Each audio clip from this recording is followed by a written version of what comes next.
मोर्चा का राष्ट्रीय सम्मेलन आज ताज नगरी आगरा में होगा। बीजेपी के राष्ट्रीय अध्यक्ष जेपी नड्डा भी इस कार्यक्रम में शामिल होंगे। उत्तर प्रदेश के मुख्यमंत्री योगी आदित्यनाथ सहित दर्जनों मंत्री भी आज शिरकत करेंगे कार्यक्रम में। तो एमपी राजस्थान के डिप्टी सीएम सहित 4 मंत्री भी शामिल होंगे कार्यक्रम में।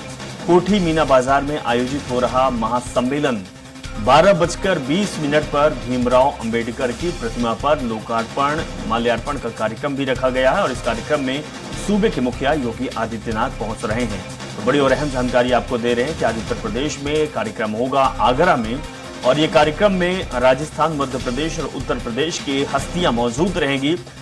भारतीय जनता पार्टी के राष्ट्रीय अध्यक्ष जेपी नड्डा भी कार्यक्रम में शामिल होंगे। तो बीजेपी का अनुसूचित मोर्चा का राष्ट्रीय सम्मेलन आज आगरा में होगा।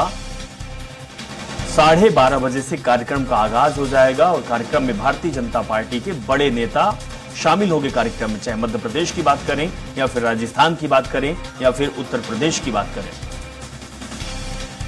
घनश्याम हमारे संवाददाता लाइव जुड़े हैं, उनके पास चलेंगे। घनश्याम, आज बड़ा कार्यक्रम है, अनुसूचित वर्ग का बीजेपी जो महासम्मेलन कर रही है, कौन कौन से लोग इसमें शामिल होंगे, कार्यक्रम की रूपरेखा क्या रहेगी घनश्याम?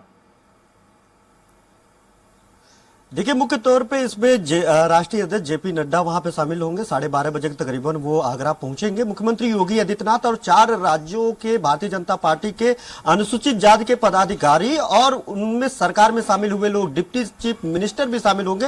राजस्थान के एमपी के डिप्टी चीफ मिनिस्टर शामिल होंगे, उत्तर प्रदेश के डिप्टी चीफ मिनिस्टर शामिल होंगे। मुख्यमंत्री योगी आदित्यनाथ खुद वहां पे मौजूद रहेंगे। सबसे बड़ी बात है कि राष्ट्रीय अध्यक्ष जेपी नड्डा इस बड़े कार्यक्रम को संबोधित करेंगे और मुख्यमंत्री योगी आदित्यनाथ लगभग 124 विकास परियोजनाओं का लोकार्पण शिलान्यास करेंगे, जिसकी कीमत 5,198 करोड़ होगी। इसी कार्यक्रम में वो आगरा वासियों को एक बड़ा सौगात देंगे। अभी कल ही मुख्यमंत्री योगी आदित्यनाथ आगरा के दौरे पे थे और उन्होंने मेट्रो का सफर किया, मेट्रो को सौगात दिया। जो प्रधानमंत्री नरेंद्र मोदी वर्चुअली जुड़े हुए थे, उस कार्यक्रम में वो वहां पे हिस्सा बन रहे थे। सबसे महत्वपूर्ण रूपरेखा की बात आपने किया अभिषेक, तो सबसे बेहद महत्वपूर्ण है कि अनुसूचित जाति का यह अधिवेशन जो हो रहा है उससे उत्तर प्रदेश के लगभग 22% से ज्यादा अनुसूचित जातियों को साधने के लिए भारतीय जनता पार्टी ने पूरी तरीके से कार्यक्रम को इजाद किया है। इसके पहले कई कार्यक्रम, ये पहला कार्यक्रम नहीं है कि अनुसूचित जाति के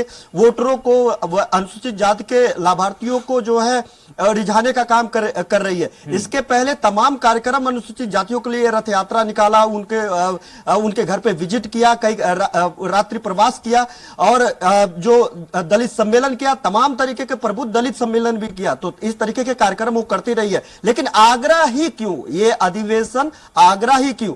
आगरा, अगर मैं आपको बात करूं तो आगरा दलितों का राजनीतिक राजधानी मानी जाती है। यही कारण है कि बसपा सुप्रीमो मायावती, जो दलित की बड़ी नेता मानी जाती है और दलितों को वोटरों के सहारे वो 4-4 बार मुख्यमंत्री रही है, वो भी अब किसी भी चुनाव में पहला अगर रैली करती हैं तो आगरा से ही शुरुआत करती हैं। तो इसलिए भी बेहद महत्वपूर्ण है कि भारतीय जनता पार्टी की नजर हमेशा से ही दलित वोटों को लेकर के रही है और उनके जो कोर वोटर है, बसपा के कोर वोटर है, जो जाटव है, उन पे सीधी नजर रहती है और यही कारण है कि आगरा में बिल्कुल। तो कहीं ना कहीं घनश्याम, लोकसभा चुनाव है, लोकसभा चुनाव को मद्देनजर ये महासम्मेलन बेहद ही खास हो जा सकता है।